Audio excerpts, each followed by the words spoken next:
Dun, dun, dun, dun. 5 life lessons that I learned the hard way. This video is sponsored by Headspace. I'll share later how a little bit of meditation helped me become a lot less unhinged. But first...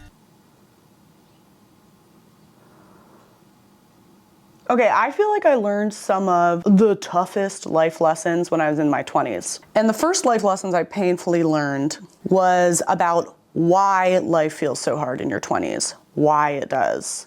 And first of all, every time I talk about like why something feels hard in your 20s, there's always like one dude who comments somewhere in the comment section and is like, yeah, what about in your 30s? What about in your 30s when all your friends are getting married and you're not? What about in your 40s when your kids are so annoying you don't have any time? What about in your 60s when you don't have this? It's like, I get it, Craig. Okay, thank you for the additional commentary. I get it.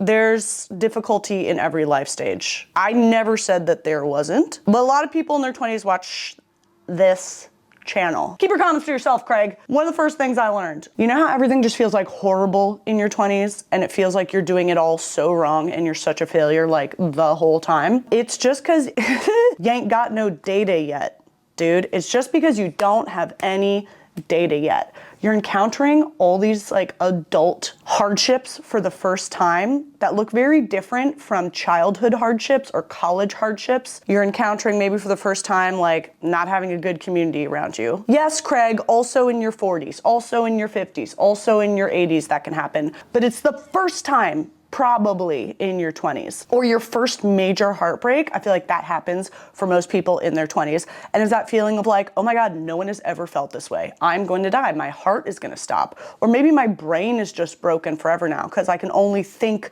of my ex's name in the middle of every single word I think, like I can't think anything else, I'm gonna die. Or like you know, you can't get a job or you get fired from your first job and it's just like, oh, I'm just one of those losers who will never have a job again. And the problem is because you don't have any data to look back on and be like, you know, in my 30s now, it's like, oh, each of those things have happened like 10 times maybe for me.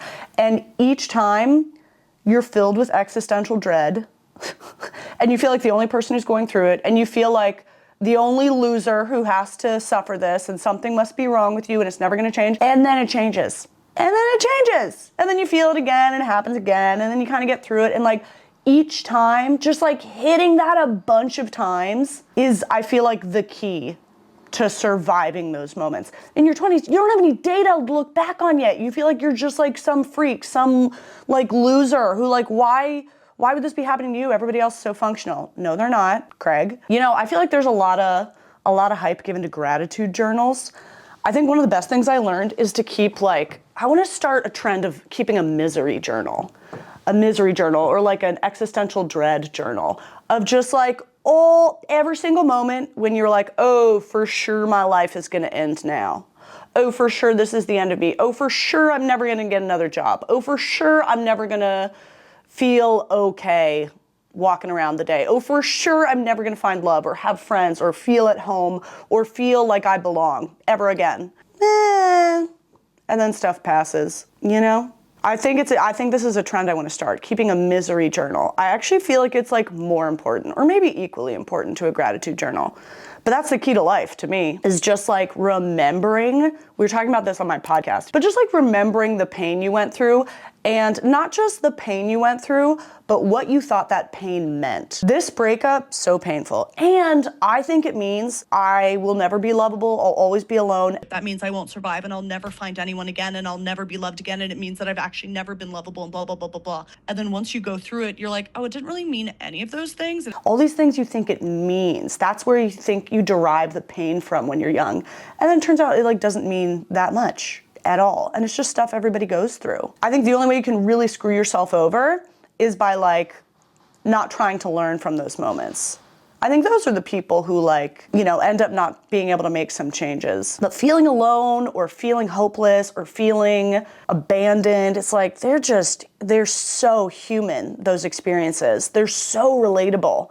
And everybody gets to hit them like 20 times, lucky us. You too, Craig. Yeah, I think that was like one of the biggest game changers for me, is just realizing I need to take note of pain, note of misery, and all the things I thought that misery meant about me. I guess I'm unemployable. I guess I'll never have a job again. I guess I'm just one of those people who will never get a career off the ground. Things change. And everybody goes through that. And if like you persevere and you're not a complete dick, you can have another job. Like that's not how the story ends. The story doesn't end with like, and they never had a job again. If you're not a dick and you keep at it and you don't let the misery and what does this mean bog you down, like it'll change. It'll change. I got a new lip stain. You guys like it? This is not the final form. It's like this viral TikTok product. I'm not on TikTok, but I get the news from TikTok like 4 or 5 months after it's gone around and entered the zeitgeist because I'm slow on the uptake. It comes out this color, obviously, but it doesn't end up this color. And I saw it like advertised and being viral and I was like, oh, that's interesting. You rub it off.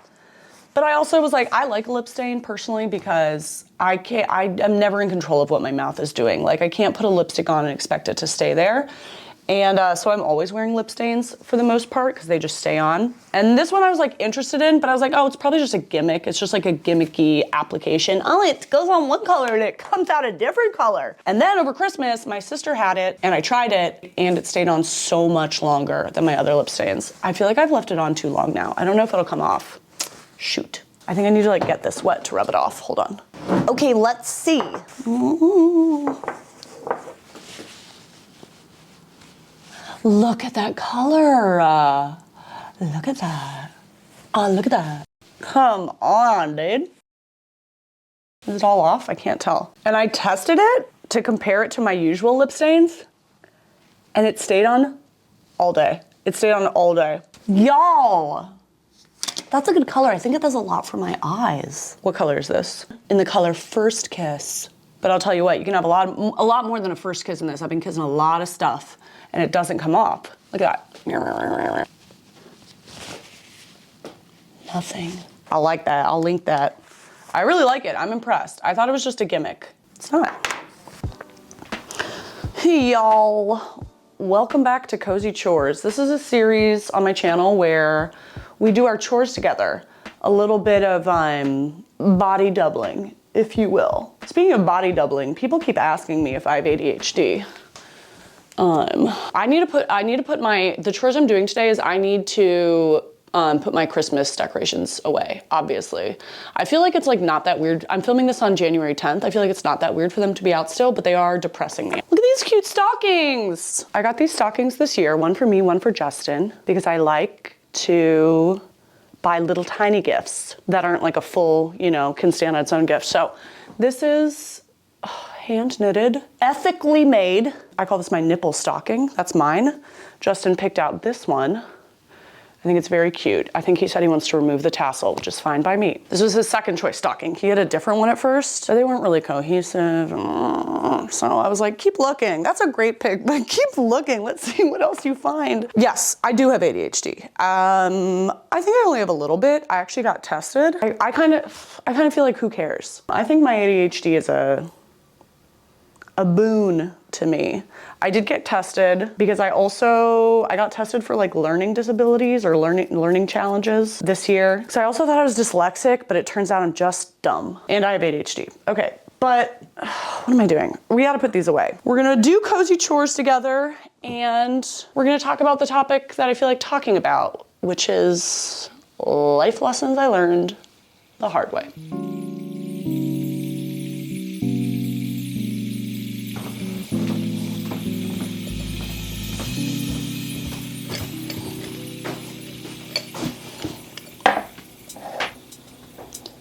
Cute. It's cute. I have my period today. I made a vow in 2024 to always let you guys know when I have my period. I'm sticking to my word. I also figured out why it feels to me like I always have my period when I'm filming, and that's because I think I have synced up my filming cycle with my period by accident. There's no reason to do that intentionally, not that I'm aware of. So that's why. Is that interesting? Probably not.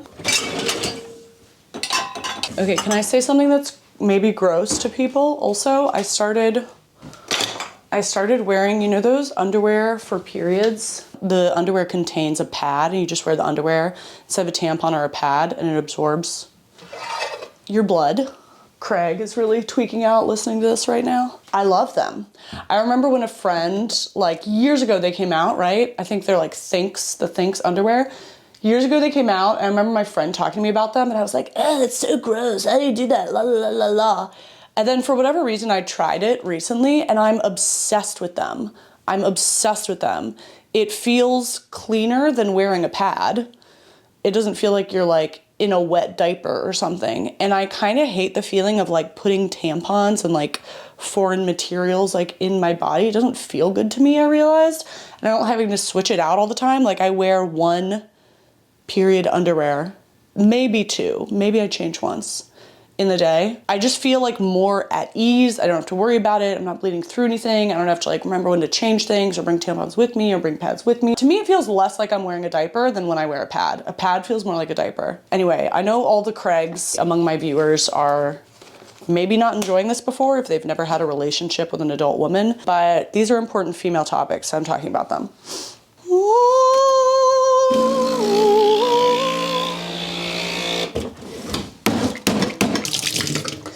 It is a kind of funny thing. Like, why are we always trying to hide our periods from the race of men? It's like, I don't think a man should ever be weirded out by a period unless I assume he has never had a close relationship with a female of any kind. Even if you date men, you can still have close female friends. Or like I don't understand how like any adult man can be weirded out by a period, honestly. I'm tired of hiding my period.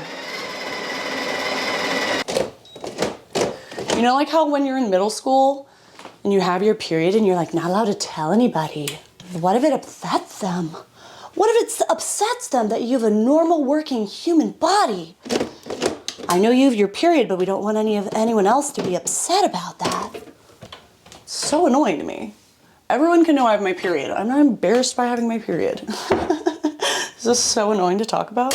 I don't care. I need a snack. Come here. I just have so many feelings about periods right now. I wasn't planning to talk about this, but here's a life lesson. If you encounter an adult man that you consider dating, I'm gonna say above the age of 24, and they are weird about you having a period, dump him, dump him. That is such a red flag. I genuinely feel like that is such a red flag. I don't even know where to start with that. It's like, okay, so you've spent no extensive time with a woman. You have no capacity for empathy. You don't care that I'm sick. Like, keep it together. I don't care if you have a bad reaction to blood. That's fine. I'm not asking you to eat it. You can dislike blood and also be respectful of the fact that I'm just a human person out here existing with normal human functions. Such a red flag. If you go on a date with a man and he is weird about you having a period, dump him, dog. Dump him. I'll tell you what, here's another opinion. Nobody cares. Why are my bangs doing this? Why are they just splitting it down the middle? I hate this. It's like it makes my forehead the longest it could ever be. That's really good. Here's another opinion. I feel like men and women will never be fully equal until men can get pregnant. I genuinely feel that. Listen, I'm a big feminist and I'm working for equality. I'm working towards it. I'm doing my best out here. But I just kind of feel like my greatest dream is that men could get pregnant. That is my greatest dream. And I'm hoping that technology is not too far off. That is my greatest dream. Not that just like a man can get pregnant if he really wants to, but that men have to worry about it all the time. That is my greatest dream. I don't know that I have any dreams about my career or dreams about my personal life. All I want is for all the men of the world to have to worry about getting pregnant and have all the side effects that come with having a body that can get pregnant. That is all I want. That's all. It's like if I could ask Santa for one thing, that would have been it. Can you imagine? Can you imagine all the men in my life just being like, oh, what do you do when your body hurts so much and you're throwing up because you're so nauseated? You just deal with it. Because nobody cares. What I do when I'm so tired that I can't even get out of bed and it hurts to walk and I'm doubled over in pain. Oh, keep it to yourself. That's gross stuff. That's nasty stuff. That's private stuff. Oh, and show up to work and do all your things. And I hope you don't get pregnant. And if you do get pregnant, I hope you know what to do with it. That's all I want. I want world peace and I want all the men to get pregnant right now. Oh, already did that. I wish you a pregnant man, yes. I wish you a pregnant man, yes. I wish you a pregnant man, yes. And a happy new year. You're all gonna have babies. You're all gonna have babies. All gonna have babies. And that's all I want to hear. Speaking of life-changing lessons, this video is made possible by Headspace. I first started using the Headspace app in 2017 when I was going through a breakup that altered my mind and body forever. And this actually wasn't the first life-altering breakup that I'd had, but it was the first time that I used Headspace and meditating. It quite literally changed my ability to get through days that I didn't know how to get through. Years before Headspace was ever a sponsor, actually years before I even had a YouTube channel, I would gift Headspace to a friend or sibling who was going through a really hard time, where I was like, I do not know what to offer you. I don't know what to help you, but this is the thing that helped me. Please just do the meditations. I promise you, you're gonna love it. And since that breakup, I've used Headspace every single day since 2017. At the very least, I do it when I'm going to sleep. So welcome back to day 10. They have sleep meditations that help me kind of release from the stress of the day and everything that's on my mind. I literally do it lying in bed every single night of my life. And then I do additional meditations like ad hoc whenever I'm feeling overwhelmed or stressed or paralyzed, immobilized. And the biggest thing I always want to explain about meditating is that if you've never meditated before, meditating is not about like aiming to become some thoughtless, enlightened, like unattainable monk figure. It's just about choosing to have little moments of stillness in our very busy days. And it's hard to describe what a big difference it makes. When we live so much in our heads, in our stress, my anxiety, my future thinking, my past moping. But for now, you can just get comfortable as we begin today's exercise, just with some nice big deep breath. There's such a value to just taking one small moment to just be here right now, and it's not intimidating. It's not hard to do. It's genuinely changed my life. They have meditations geared to everything. There's ones for stress, there's ones for anxiety, there's ones for grief and mourning and death, heartbreak, getting through a breakup, friendship breakups. They have some on there for kids too, which I'm not a child, but I'm excited to use them on a child one day, like children's meditations that are really, really short and very doable. Like this is how doable they are. They do have some really mini meditations too that will be like 1 to 3 minutes long when you're actually in crisis. I've used the crisis meditations before. And then in addition to meditations, the Headspace app also has just like really interesting reflective talks. Sometimes I play them when I'm doing chores. You can use the link in my description and code 2025Caroline or scan the QR code on screen to try it free for 60 days. Check it out and see how Headspace might be very, very helpful in your life. I love it.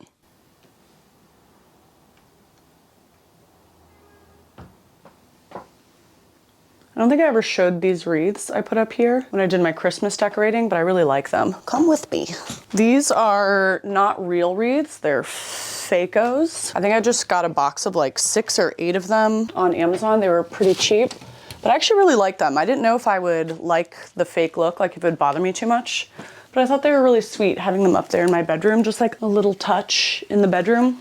You know, I don't want to go too hard. I need to do some laundry actually. I will say personally, I would love to start, what is it called? A motion to move Christmas to like February, because after Christmas, I have nothing to look forward to in the winter. Lesson number 2 that I learned the hard way. This is a weird one. This is one that I think I used to think was like a good thing, and I used to think was a real value.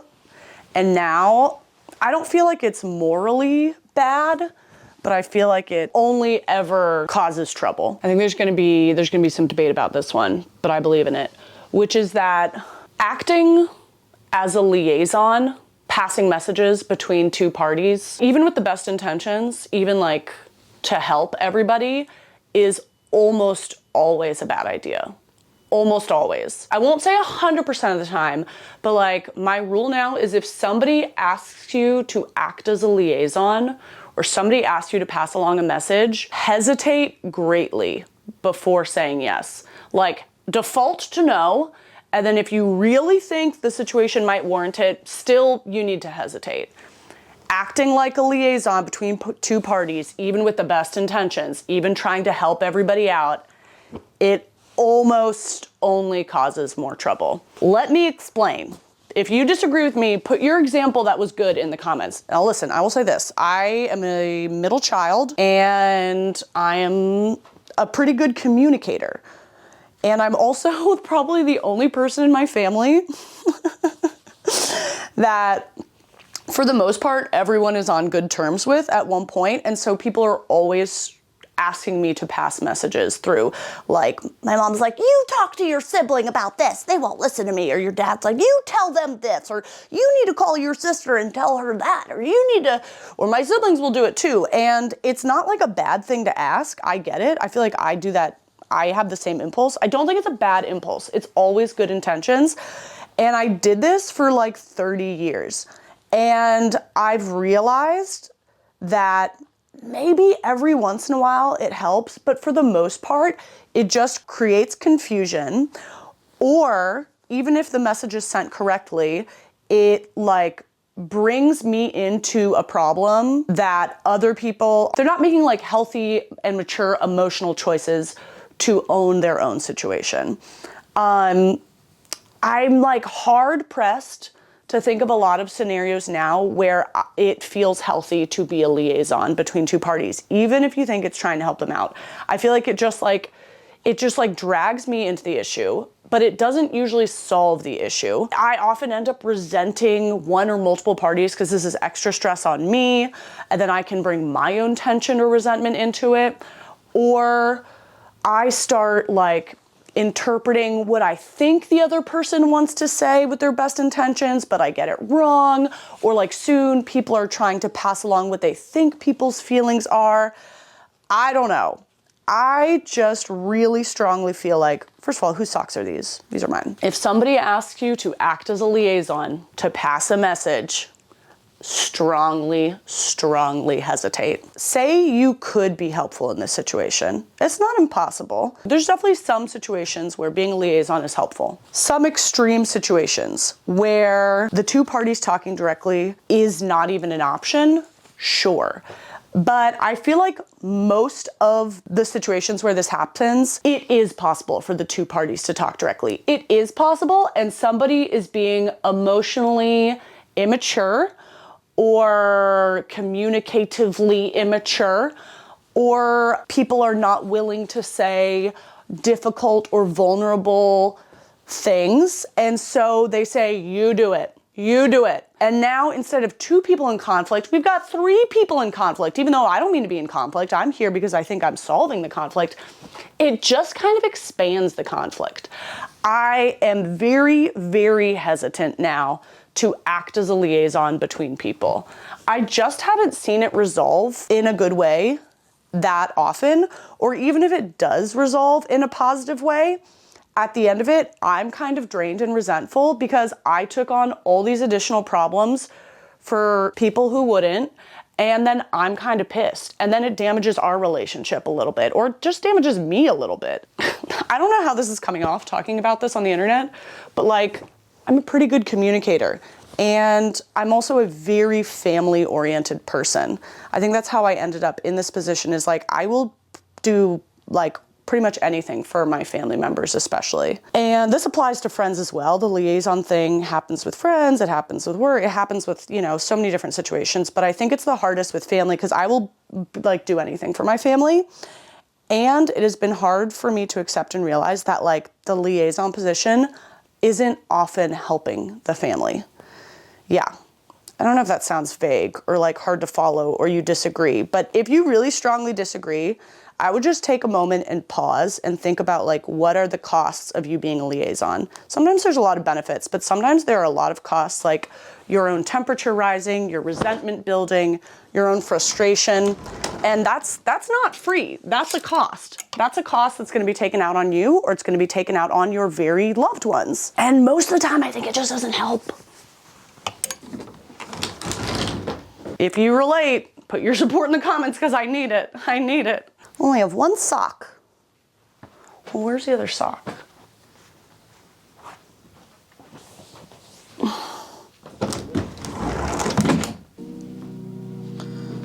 just carrying this candle around with me whenever I change rooms. I like that. I moved my living room around just a little bit, and I'm actually really liking it. So I turned my dining room table, and that was nice to make room for the tree, which I obviously have to take down, but I'm kind of liking it. I like sitting out there and looking at the snow. And then I switched the chaise of this couch to this side. You can switch it, which I like, because I like stretching my feet out. Don't ever make me dangle my feet. My legs are very short. I don't want to be dangling ever. Don't ever catch me dangling. And but I also like to do it closer to the window. So I do like having it on this side, and then I feel like I had to turn the table to give enough space over here. And then it has like a better path this way. I don't know, I like it. Oh, putting away all my Christmas things. It's very sad. What else do we have? These candles, little electric candles, were definitely my favorite thing I got this year. I had these in the windows. So cute, so nice to come home to. Okay, wreaths. Oh, so sad. I love you guys. I'm gonna save the ribbon. I liked that brown velvet ribbon. That, I guess, is trash. Do you get a new wreath each year, I guess? I guess if you want it to smell good. But they still look nice. These are real wreaths, and they did not like shed too much. Now they are. I'm throwing them everywhere.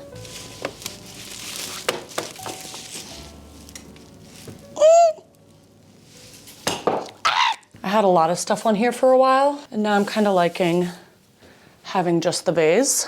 Vase by my brother, obviously. Obviously.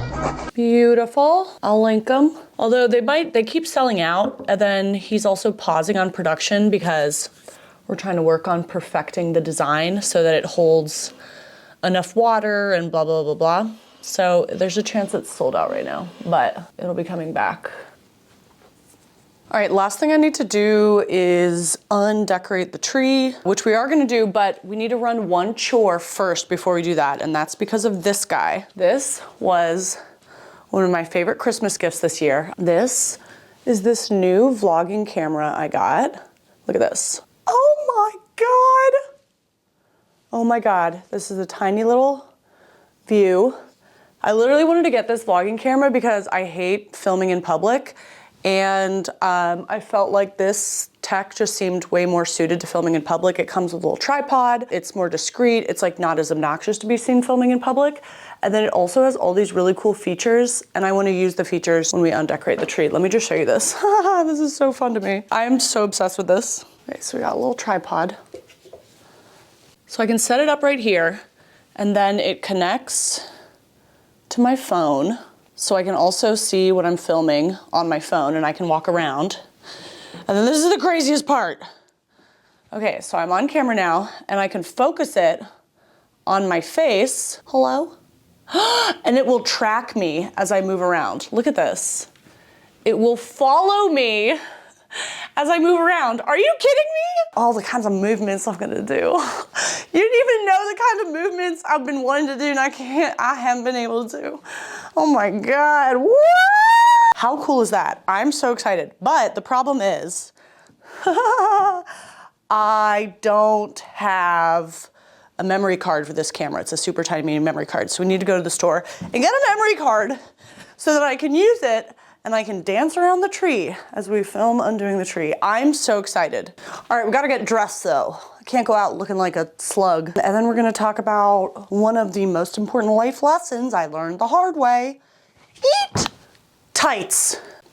Boop. Boom, skirt. Eat tomboy fit, camel striped, Oxford, size up. Wee-hoo! Sweatshirt, cause I have my period and I want to be comfortable. Boop. Boots. These are my cash boots, my walking around boots. Check it out. I don't know if this is the height of fashion. It might not be. It's called having fun though. It's called having fun, y'all. All right, I gotta get to this camera store. I'm not doing anything. Oh, it's cold out, y'all. Wow, ice. Life lesson number 4, or whatever, that has made the biggest impact in my life is realizing the most pivotal life moments, whether romantically or socially, for your career or your spiritual growth, the most pivotal connections come from the most random ass moments. I feel like they never come from moments that you would have plotted out on like a goal setting exercise. I think when you're really ambitious, and I would consider myself pretty ambitious, it's very easy to miss actually a lot of the most important opportunities, because you get so focused on like, okay, I gotta be serious and I gotta use my time wisely and I have to only do the things that will get me towards the goal. But I found that I've been very bad at predicting what are the things that will get me towards my goal. Shush. And it's okay to have a game plan, but I think it's really important to stay open to just like random ass moments and random ass opportunities that like you're not really sure what this could possibly lead to or what could be the significance of it.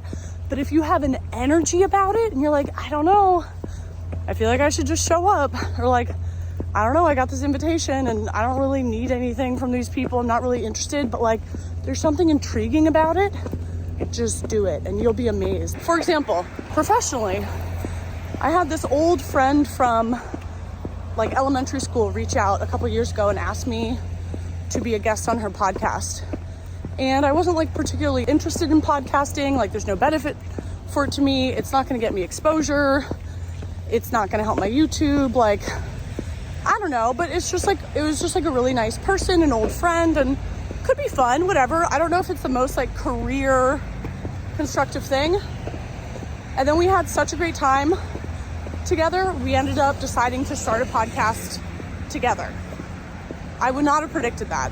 My boyfriend tells a story one day being in college and waking up super late, and there was this lecture Q&A being given by some graduated alumni. Justin had like just rolled out of bed and he was like too tired really to go to this Q&A. But then he forced himself to go and he ended up connecting with this guy, hitting it off, becoming friends, and that guy got him his first job. Or on another end, one time a local woman in DC who was interested in interior design and meeting other interior designers in the DC area reached out to me knowing that I had like a small interior design business at the time, and she wanted to connect, and she said she was trying to, make a network with other interior designers. What she didn't know is that I was looking to shut down my interior design business. I was not looking to build that out anymore. I was focusing on YouTube. I was not building my traditional interior design business anymore. I didn't want to. But there just was like a good energy about her. And I was like, whatever, it's like a 1-hour coffee, can't hurt. And that resulted in one of my best friends in DC. She's now one of my closest friends. So it looked like a professional reach out. Look at all these dogs. Look at them, I love them. So she was reaching out under professional pretenses, and she wasn't offering anything I really needed or was interested in, but there was just an energy about it. And then what I ended up gaining was something huge socially. And my brother has a similar story of restarting his life a couple years ago, and a childhood friend reached out to him and was like, hey, do you want to come work at this immersive, spooky Halloween town thing? It paid like a few bucks an hour, probably like minimum wage. And there was nothing about it that directly connected to my brother's professional goals, but it kind of seemed fun, and it was someone he liked, and he showed up, and he worked there for a few seasons and loved it so much and met so many of his friends, and then was promoted and asked to like manage the thing because it was somewhere he was bringing good energy and was good at and enjoyed. So this opinion that some of the most pivotal moments and connections in your life come from very random, seemingly unconstructive opportunities that aren't obviously on the path to the thing you want. It comes not just from personal experience, it comes from like all the people around me. I feel like it's everyone I know who has found a career that is not just pays the bills, but is also fulfilling and is also energizing to them. It does come partially from like following your energy. And that's not to say you shouldn't have a plan and you shouldn't have constructive, actionable steps, but to stay open to those random ass opportunities and random connections, I think is huge. And I think if you turn down too many of those random opportunities because it doesn't feel obviously connected to your goal, you miss out on a lot of opportunity. One of my closest friends took a sabbatical from her software engineering career and took this year off, and everyone was saying, no, no, no, you're just like getting to the peak of your career, don't do this, but she wanted to. And she went to do a painting artist residency in Greece. And everyone was like, you're sabotaging your career, this is so random, you had such good momentum, what are you doing? But she was following her energy. And there she had a great time painting and doing something she loved, and met her husband. And I went to their wedding just a few months ago. I think you just need to stay open to the randomness and the unplannable connections of life. Socially, romantically, professionally, for your own spiritual growth, all of it. I think all of us anxious people can get very caught up in the planning and the calculating. What will be the most mathematically constructive move for me to make at this moment?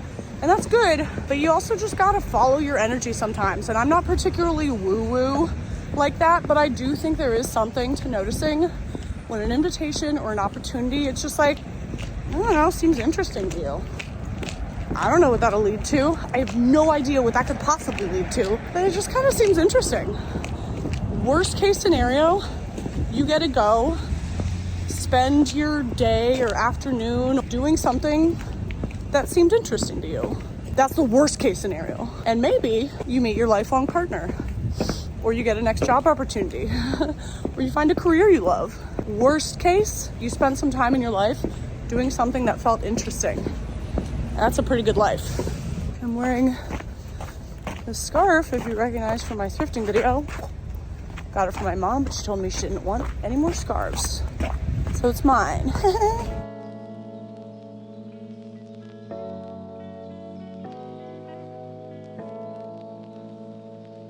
Now, dude, come on. We're going here now, dude, come on. Oh! Oh, oh my God. Oh my God, oh my God, oh my God. This is the best thing ever. This is the best thing ever. Wow, I'm so excited. I am obsessed. I'm obsessed. This is so cool. Come on. I can't believe it's just following me. I wonder what, I don't know what the experience of is watching this. Is this weird? Is it unsettling? But come on, this is pretty cool. This is awesome, and I've actually run out of time, so I need to undecorate the tree tomorrow. I'll be back. Whoa! It's not the next day, it's many days later. I don't know what happened this week, but I'm ready to take this tree down. I also realized that it's like really late in January right now. I'm the last person with a tree up, maybe. Usually I hate that. In the new year, I get so depressed seeing Christmas decor up still, but actually not that much this year. This is the first year I've had a tree in my apartment, and I did really like it. It makes me want to have like more mood lighting in my apartment. Anyway, this is still happening. Whatever this is. Let's take this decor down. I don't know how many life lessons I said were going to be in this video, but I just thought of another one. First of all, I went on a walk and I made myself a little drink for my walk. Tried to open a tonic bottle to pour into my drink. I like broke the bottle, and it was a glass bottle, and glass went flying everywhere. And I didn't know if it was in my drink or not, but I just really needed it. So I just like drank this mixed drink I made, and every sip I was trying to tell if there was glass in it, and I was like, like swishing it around in my mouth before I swallowed. It was pretty stressful. So on that walk, a combination of alcohol and stress made me think about one of the life lessons, one of the best I feel like I've learned, which is that almost any time I feel like there's a life decision that I need to make urgently, immediately, a life decision that I need to make urgently, immediately. This is not related to swallowing glass. I just thought about it on my walk. Almost anytime I think I need to urgently make a decision, urgently make a move or take action, the answer is almost always to slow down. I think almost always. Whether it's someone's pressuring you to make a decision, say you're trying to sign a lease and like the landlord is pressuring you, fast now, the offer only is good now. Immediate red flag, immediate sign to slow down. Or even more so, I think in personal situations, the answer has almost always been that I need to slow down and just see what unfolds for a little bit longer. And it's so uncomfortable. I think as somebody who can get very anxious and I like to fix things, la. And I think the worst thing in the world is happening and I need to fix it. I need to change something like as soon as possible. I'm wrong. I'm almost always wrong. I think urgency is like a myth. I want to say 95% of the time. I'm making up that number. That number is not science. But I think it's true. There's something recently, personal issue, that I've just been obsessing over 24/7, truly 24/7, like dreaming about it, thinking about it every moment. Like I cannot be present without thinking about how can I solve this thing? What am I supposed to do? What's the action I'm supposed to take? And I was really looking forward to talking to my therapist. Why did I say therapist like that? Therapist about it in therapy. And I go to therapy every 2 weeks right now, which feels right for me. But this week I was like, I just really wanted to talk in therapy. And then my therapist emailed yesterday and had to cancel our appointment and postpone it another week. And I was like, God damn it! And then after I screamed, God damn it, I was like, okay, this is good. Like, it's not a life or death situation. I'm just taking this cancellation as an opportunity to do nothing and to just pause and to not act urgently. And then even in the 24 hours since that cancellation, the situation changed and I got new information about the situation. And guess what? It was never quite as urgent as I imagined it was. I think it's a little delusion. It's a little bit of delusion thinking that all the problems in life are up to me to solve. Like there's no one else, no other force in life that has an impact to solve life's problems. It's just up to me. False, Caroline, you delusional maniac. False. A lot of the time, there's nothing to do. Or maybe there's something to do, but it's later on and it's different than what you think right this moment. Just waiting for more information. It's so hard. And I feel like all the people who I respect the most, who I look up to as being like the wisest, they are not quick to action and they're not quick to speak even. You know, they just like take their time with their words. And I cannot say that that is a strength of mine, but I'm really working on it. This is so random. I watched one of those like actor roundtable things from the Golden Globes. I don't know, like Zendaya and Angelina Jolie and Tilda Swinton was in. I don't know, I saw it on YouTube. I watched a little bit of these actresses like blowing smoke up each other's butts. And I was really struck by how many of the older like wizened actresses, how self-possessed they were. Just how they would pause before they answered a question. Oh my God, a pause before speaking? I could never. And then whatever they said when they chose to open their mouths was so much more meaningful, so much more thought out. I don't know, I've been thinking about that a lot recently. It's just like, here's a radical idea. Thinking, pausing before speaking. I'm not good at it. But that's something I'm working on. Just letting there be some silence. And you know, it's usually like a commanding silence, she says as she monologues. Well, no one's here to interrupt me, so what am I supposed to do? Yeah, less urgency, more silence. You know, you get people's attention while you're sitting in silence. They ask you a question, they ask your opinion. I immediately go, well, I think that, no dude, just shut up for a second. Figure out what you mean and let people wait. I'm really working on that right now. I'm working on it.